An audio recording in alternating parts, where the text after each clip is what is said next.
Hello guys, welcome to Abhishek Jha classes. आज हम लोग करने वाले हैं कॉन्स्टिट्यूशनल वैल्यू का लेक्चर नंबर 7। ऑलरेडी हमने लेक्चर नंबर 6 तक राइट टू फ्रीडम तक हमने कंप्लीट कर लिया था। ठीक है, सब कुछ हम लोग एकदम डिटेल्ड वे में कर रहे हैं। तो लेक्चर नंबर 7 में आज हम लोग लिखने भी वाले हैं और साथ साथ समझने भी वाले हैं। इसीलिए अपने कॉपी और पेन निकाल के बैठ जाओ, साथ साथ लिखते रहो। एक एक पॉइंट लिखेंगे और उसके बाद समझेंगे। ओके, आइए शुरू करते हैं, लेट नहीं करते हैं, एकदम शुरू करते हैं। सबसे पहले आज हम लोग पढ़ने वाले हैं right against right against exploitation. सबसे पहले इसको लिखेंगे, इसके बाद पूरा का पूरा मतलब कि समझाऊंगा मैं। ओके, राइट अगेंस्ट एक्सप्लॉयटेशन, जो कि आर्टिकल नंबर 23 से लेके आर्टिकल नंबर 24 तक लिखा गया है इसके बारे में। ठीक है, राइट अगेंस्ट एक्सप्लॉयटेशन के बारे में आर्टिकल नंबर 23 से लेके आर्टिकल नंबर 24 तक लिखा गया है। अब सबसे पहले आर्टिकल नंबर 23 लिखते हैं। आइए, आर्टिकल नंबर 23, नो पर्सन, लिखिए, नो पर्सन shall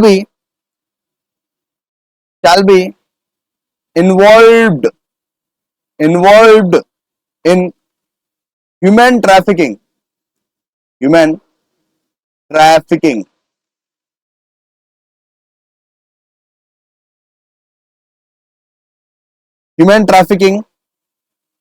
जैसे यहां पे एग्जांपल लिख दीजिए, बेगर, फोर्स्ड लेबर। जिस तरह से मैं लिख रहा हूं उसी तरह से आप लोग को भी लिखना है। ठीक है, होशियारी मत कीजिएगा कोई भी, please, otherwise it is a punishable offence. देखिए, otherwise it is a punishable offence, otherwise it is a punishable offence. आइए इसको समझते हैं। आर्टिकल नंबर 23 क्या कहता है कि किसी भी पर्सन को हम लोग जबरदस्ती भीख नहीं मंगवा सकते, या तो जबरदस्ती मजदूरी नहीं करवा सकते। मजदूरी करवाना होगा तो जबरदस्ती नहीं करवा सकते। आप लोग में से कौन केजीएफ देख के आया है? कोई ऐसा है जो केजीएफ देख के आया है? तो केजीएफ में क्या हुआ था कि कुछ मजदूर को एक गांव से उठा के केजीएफ में लेके गए थे, है ना, और फोर्स्ड लेबर का काम करवा रहे थे, यानी कि फोर्सफुली मजदूरी करवा रहे थे उन लोग से, है कि नहीं? तो आर्टिकल नंबर 23 हमें ये राइट देता है, हम किसी भी पर्सन से भीख नहीं मंगवा सकते और किसी भी पर्सन से जबरदस्ती काम नहीं करवा सकते, है ना। अगर करवाएंगे तो ये एक पनिशेबल ऑफेंस है, otherwise it is a punishable offence. ठीक है, अब आर्टिकल नंबर 24 लिखिए। आइए, इतना तक तो हो ही गया होगा। आर्टिकल नंबर 24, बीकॉम सेमेस्टर 1 के फ्री क्लासेस चल रहे हैं। जो लोग भी ज्वाइन नहीं हुए हैं प्लीज फटाफट से ज्वाइन हो जाए। तो आर्टिकल नंबर 24 क्या बोलता है, लिखिए, no child below the age of 14 years, no child below the age of 14 years shall be employed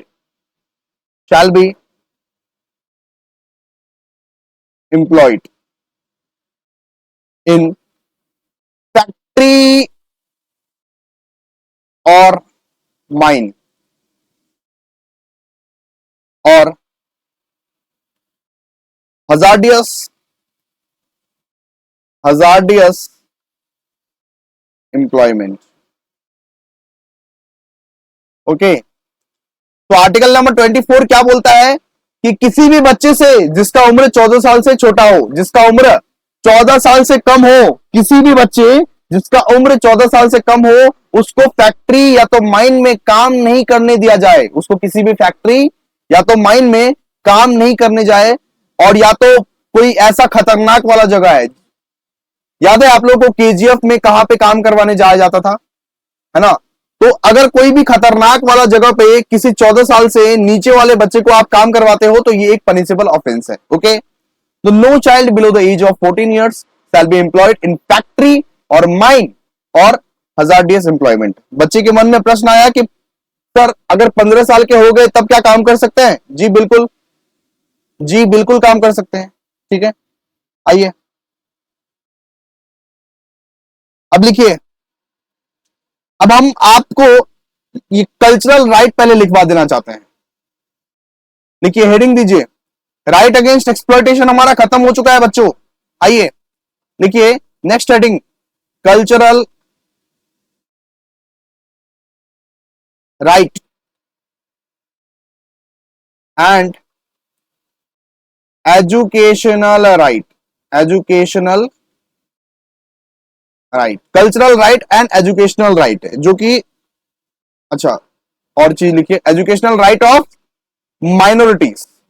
sorry sentence थोड़ा सा अधूरा रह गया था, लेकिन आप लोग पूरा सेंटेंस लिखिए, cultural right and educational right of minorities. ठीक है, माइनॉरिटीज मतलब क्या हो गया? जिस जाति का संख्या इस देश में बहुत ज्यादा कम हो उसको हम लोग बोलते हैं माइनॉरिटी। जिसको वो प्रिविलेज नहीं मिल पा रहा है, जो प्रिविलेज यहां पे मतलब कि ज्यादा ज्यादा संख्या वाले लोगों को मिल रहा है, उसको हम लोग बोलते हैं माइनॉरिटीज। अगर अपने कंट्री में कोई भी ऐसे समुदाय के लोग हैं, जैसे मुस्लिम हो गया, क्रिश्चियन हो गया, जो बहुत ज्यादा कम है और उनको वो सुख सुविधाएं नहीं मिल रही है, तो उनको वो बोलती है माइनॉरिटीज। ठीक है, आइए इसके बारे में लिखिए। इसके बारे में आर्टिकल नंबर 29 से लेके आर्टिकल नंबर 30 तक लिखा गया है। ठीक है, cultural right and educational right of minorities के बारे में आर्टिकल नंबर 29 से लेकर आर्टिकल नंबर 30 तक लिखा गया है। सबसे पहले लिखिए article number 29,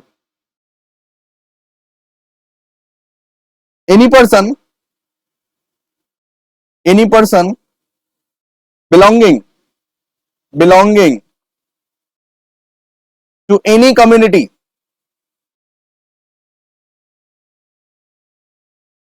community of minorities on the basis of on the basis of caste, language, culture, language, culture, they have the they have the freedom to preserve, freedom to freedom to pursue their culture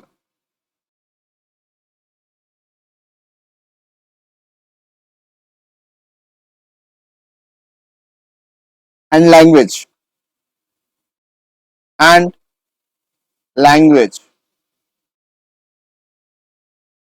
within the within the territory of India.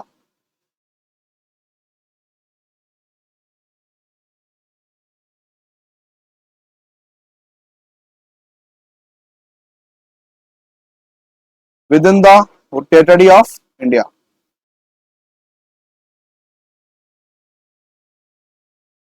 ठीक है, समझ गए? तो सुनिए article number 29 क्या बोलता है। Article number 29 बोलता है कि कोई भी पर्सन कोई भी कम्युनिटी से बिलोंग करता है और उसके कम्युनिटी को माइनॉरिटी समझा जाता है इस कंट्री, अगर कोई भी कंट्री में अगर उसके उसके मतलब की कम्युनिटी को माइनॉरिटी समझा जाता है, तो वो अपने कल्चर को प्रैक्टिस कर सकता है। उसके पास ये फ्रीडम है कि वो अपने कल्चर को परस्यू कर सकता है एंड लैंग्वेज भी बोल सकता है, कोई भी लैंग्वेज को वो बोल सकता है। Okay, with in the territory of India. ठीक है, आर्टिकल नंबर 30 के बारे में लिखिए। अब नेक्स्ट आइए article number 30, article 30, minorities minorities में establish minorities may establish their own educational institution institution to provide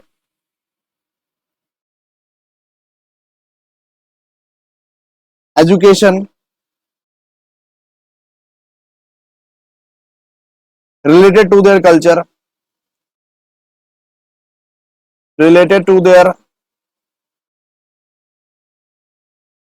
culture and language. So minorities क्या कर सकता है, माइनॉरिटीज अपना स्कूल भी स्टैब्लिश कर सकता है, अपना एजुकेशनल इंस्टीट्यूशन मतलब कि इंस्टीट्यूशन भी स्टैब्लिश कर सकता है अगर वो चाहे तो। अगर वो चाहे तो माइनॉरिटीज अपना एजुकेशनल इंस्टीट्यूशन भी स्टैब्लिश कर सकता है to provide education related to their culture and language, यानी कि अपने कल्चर और अपने लैंग्वेज के बारे में एजुकेट करने के लिए वो अपने एजुकेशन इंस्टीट्यूशन भी खोल सकता है। ठीक है, इसके बारे में आप लोग ने जान लिया होगा। अब नेक्स्ट लिखिए, नेक्स्ट हेडिंग लिखिए, हो गया ये वाला खत्म। फ्रीडम टू रिलीजन, जिसके बारे में आर्टिकल नंबर 25 से लेके आर्टिकल नंबर 28 तक लिखा हुआ है, आर्टिकल नंबर 28 तक लिखा हुआ है। ठीक है, तो आर्टिकल नंबर 25 से लेके आर्टिकल नंबर 28 तक लिखा हुआ है। शुरू करते हैं। सबसे पहले लिखेंगे आर्टिकल नंबर 25। आप लोग अच्छे हैंड राइटिंग में लिखिए, है ना, मेरे पर मत जाइए। शुरू करते हैं। आर्टिकल नंबर 25 लिखिए पहले, any person belonging to any religion, any religion, any person belonging to any religion have full freedom, have full freedom to profess, practice,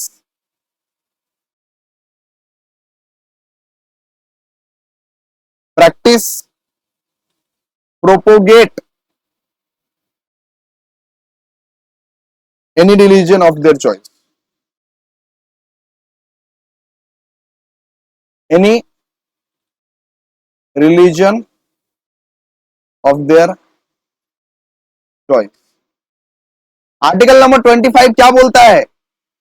article number 25 बोलता है कि कोई भी पर्सन कोई भी धर्म से बिलोंग करता है, अगर कोई भी पर्सन कोई भी धर्म से बिलोंग करता है, तुम हिंदू हो, मुसलमान हो, सिख हो, ईसाई हो, तुम्हारे पास ये फुल फ्रीडम है कि तुम उस धर्म को प्रोफेस कर सको, या मतलब इसका मतलब कि तुम उस धर्म के हिसाब से काम कर सको, कि तुम उस धर्म का प्रैक्टिस कर सको। यानी कि अगर मुसलमान हो तो नमाज पढ़ो, अगर हिंदू हो तो मंदिरों में जाओ, अगर क्रिश्चियन हो तो चर्च में जाओ, पूजा करो। मतलब कि प्रैक्टिस मतलब होता है पूजा, ये मतलब कि प्रोफेस मतलब होता है काम करना, है ना। तो प्रोफेस, प्रैक्टिस एंड प्रोपोगेट, यानी कि अपना धर्म के बारे में तुम फैलाओ। ये प्रोपोगेट मतलब क्या होता है?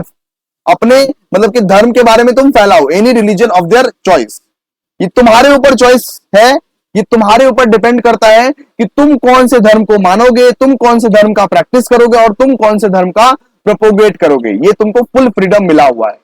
Any person belonging to any religion have full freedom to profess, practice, propagate any religion of their choice. ठीक है, और कोई भी पर्सन को फोर्सफुली कन्वर्ट नहीं कर दिया जाएगा। ठीक है, कोई भी पर्सन को फोर्सफुली, ये भी है, एक चीज और लिखो, एक चीज और लिखो, लिखो हाउएवर, एक मिनट दोस्तों, ग्लिच है, लिखो however no person, no person shall be, ऐसा नहीं है कि अगर मुसलमान है, अगर कोई मुसलमान है तो हम उसको फोर्सफुली हिंदू में कन्वर्ट कर दिए, अगर कोई हिंदू है तो हम उसको फोर्सफुली मुसलमान में कन्वर्ट कर दिए, इस तरह से बिल्कुल ना चलवे। ठीक है, तो no person shall be forcefully converted और कंपेल्ड टू प्रोफेस, प्रैक्टिस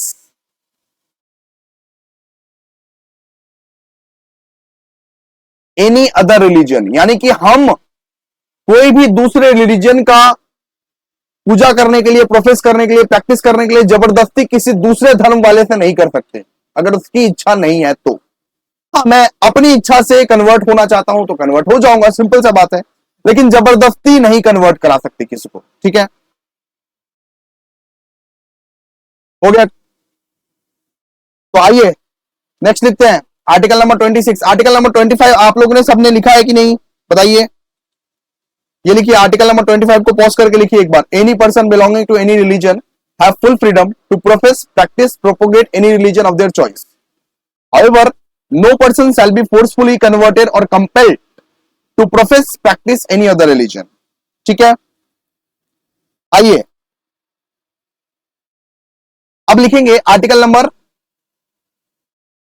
26। देखिए हेडिंग दीजिए इसका, freedom to manage, freedom to manage the religious affair, freedom to manage the religious affairs. ठीक है, देखिए एनी पर्सन और कम्युनिटी, ये हेडिंग है बाबू, ठीक है, इसमें कंफ्यूज मत होना, ये हेडिंग है। एनी पर्सन और community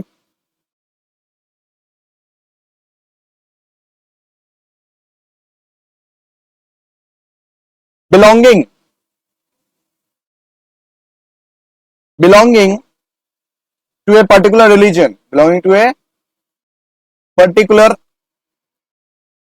religion have right to manage their religious affairs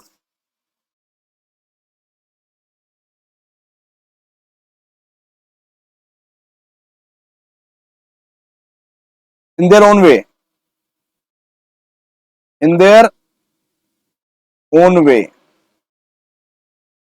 freedom to manage their religious affairs मतलब क्या बोल सकता है, इसका मतलब ये हुआ कि कोई भी पर्सन या कोई भी मतलब की कम्युनिटी एक पर्टिकुलर रिलीजन से बिलोंग करता है। जैसे कि तुम हिंदू हो, अगर एज्यूम करो कि तुम हिंदू हो या तुम मुसलमान हो या तुम क्रिश्चियन हो या तुम सिख हो, तुम अपने कायदे से तुम अपने रिलीजन का पूजा पाठ कर मतलब कि करवा सकते हो, या तो अगर मुस्लिम रहोगे तो नॉर्मली नमाज पढ़ सकते हैं। रिलीजियस अफेयर्स में अपने हिसाब से देख लूंगा, कोई दखल अंदाजी नहीं करने जाएगा कि किस तरह से नियम करना है, किस तरह से कानून करना है। ठीक है, तो एनी पर्सन और मतलब की community belonging to a particular religion have right to manage their religious affairs in their own way, यानी कि मैं अपने तरीके से अपना रिलीजियस अफेयर्स कर सकता हूं। मुझको जिस हिसाब से पूजा करना होगा, मुझे जिस हिसाब से अपना धर्म को, रिलीजियस अफेयर्स को संभालना होगा, मैं संभाल लूंगा। तो ये बोलता है आर्टिकल नंबर 26। ओके, इसके बाद आर्टिकल नंबर 27 लिखो, स्टेट कैनॉट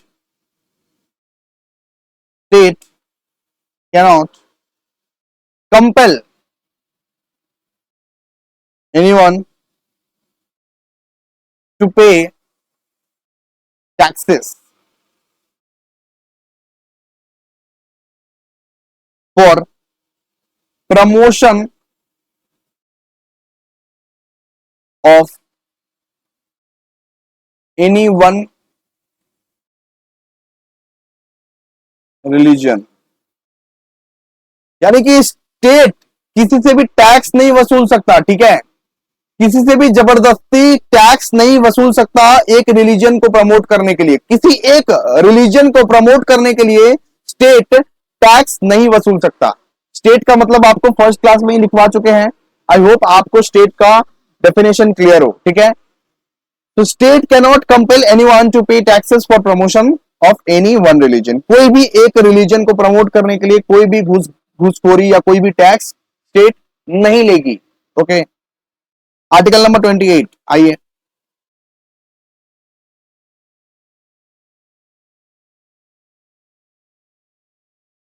आर्टिकल नंबर 28, ठीक है। देखिए, in any educational institution, in any educational institution, in any educational institution managed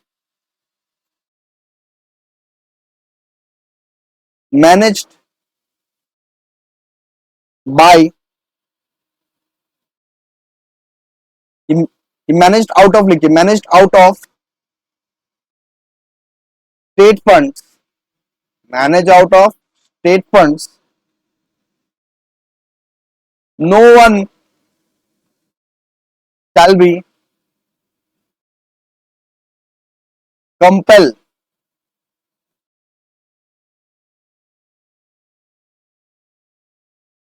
to participate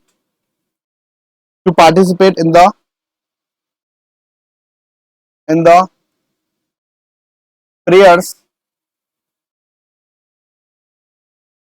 the prayers of particular religion। Article number 28 के तहत यह बोला गया है कि अगर मान लीजिए कोई रिलीजन बेस्ड स्कूल है, अगर मान लीजिए कोई रिलीजन बेस्ड स्कूल है, तो किसी भी बच्चे को आप कंपेल नहीं कर सकते कि आपको इस पर्टिकुलर रिलीजन के तहत ही प्रेयर करना पड़ेगा। सिंपल सा बात है ना। तो in any educational institutions managed out of state fund, जो भी एजुकेशनल इंस्टीट्यूशंस है सिर्फ सरकारी, ओके, सिर्फ सरकारी, यानी कि सिर्फ मतलब कि जो भी मान लीजिए मतलब कि गवर्नमेंट के स्कूल्स हैं, वहां पे किसी को भी कंपेल नहीं किया जाएगा, किसी को भी फोर्स नहीं किया जाएगा कि आप पार्टिसिपेट कीजिए एक पर्टिकुलर रिलीजन के प्रेयर्स में। ओके, एक पर्टिकुलर रिलीजन का कोई प्रेयर हो रहा है, मान लीजिए कोई प्रार्थना हो रहा है, उसमें आप पार्टिसिपेट करने के लिए आपको जबरदस्ती नहीं किया जाएगा। ओके, ठीक है। तो आर्टिकल नंबर 28 तक आप लोगों को क्लियर हो गया होगा। आप लोग प्लीज इसको लिख लीजिए अच्छे से, वापस से एक बार रिवाइज करवा देता हूं मैं। फ्रीडम ऑफ रिलीजन किए थे आर्टिकल नंबर 25। आर्टिकल नंबर 25 क्या बोलता है? Any person belonging to any religion have full freedom to profess, practice, propagate any religion. मेरा पूरा हक, मतलब कि मेरा पूरा हक है कि मैं कोई भी रिलीजन के को यहाँ पे मतलब कि प्रोफेशन बना सकता हूं, कोई भी रिलीजन का प्रैक्टिस कर सकता हूं, और कोई भी रिलीजन को मैं प्रोपोगेट कर सकता हूं अपनी मर्जी से फुल फ्रीडम है मेरे पास। ठीक है। Next, freedom to manage their religious affairs है, यानी कि अगर मैं हिंदू हूं तो मुझे पंडित बनने का पूरा अधिकार है, और उस मंदिर के पूरे रिलीजियस अफेयर्स को संभालने का पूरा अधिकार है। ये हक मुझसे कोई छीन नहीं सकता। अगर मैं मुसलमान हूं तो यहाँ पे उनके जो रिवाज रहते हैं, उनके जो रिलीजियस अफेयर्स रहते हैं, उनको पूरे के पूरे निभाने के उन सारे कम्युनिटीज के पूरे अधिकार है। ओके, ये है कॉन्स्टिट्यूशनल राइट्स। इसके बाद आर्टिकल नंबर 27 के बारे में पढ़ा कि state can not compel anyone to pay taxes. State किसी से टैक्स नहीं मांग सकता, स्टेट किसी से ये टैक्स नहीं मांग सकता for promotion of any one religion, यानी कि कोई एक रिलीजन को प्रमोट करने के लिए टैक्स नहीं मांग सकता स्टेट। स्टेट मतलब पूरा का पूरा गवर्नमेंट, सिंपल सा बात समझो। इसके बाद आर्टिकल नंबर 28 हमने पढ़ा, एजुकेशनल इंस्टीट्यूशन जो कि मैनेज हो रहे हैं स्टेट फंड से, वो लोग कभी भी किसी भी बच्चे को जबरदस्ती नहीं करेंगे कि आप कोई स्कूल के एक पर्टिकुलर रिलीजन के प्रेयर्स में शामिल हो। ओके, तो आर्टिकल नंबर 28 तक हमने यहां पे देख लिया। आर्टिकल नंबर 30 तक देख लिया एक्चुअली हमने, है ना, देखा कि नहीं? तो दोस्तों आज हम लोग फिलहाल इधर तक ही करते हैं, और नेक्स्ट क्लास में हम लोग कॉन्स्टिट्यूशनल वैल्यूज को और ज्यादा आगे बढ़ाएंगे। आई होप आप लोग को समझ में आया होगा। तो आइए फिर नेक्स्ट वीडियो में मिलते हैं, तब तक के लिए बाय, आपका दिन शुभ हो।